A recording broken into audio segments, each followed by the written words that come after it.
To send people back.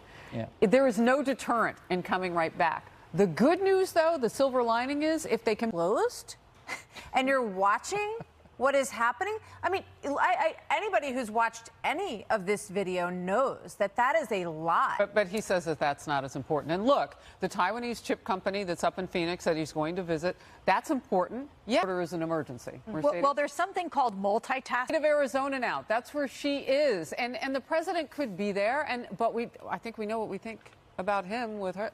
Well, I mean, she gets chased into a immigration system because we need legal immigrants coming into this country. We have 10 million unfilled jobs in this country. We have a labor shortage that's historic, right, to secure border. All right, real quickly, Martha, when you come up with that cinema of that administration keep playing, Mark, they're also ignoring the fact that members of their own party are calling this serious. So, for example, even California's Democratic Congressman Ro Khanna wrote in the Wall Street that happened, and yet they were still suppressed. All of this fits neatly into that box. Yeah, so first of all, kudos to Ro Khanna for saying that, not only just saying it, but writing it, taking the press not to, or the wider media not to cover this.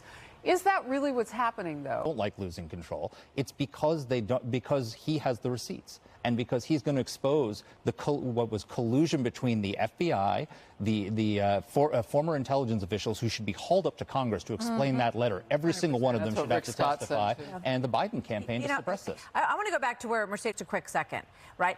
So they had the laptop since 2019.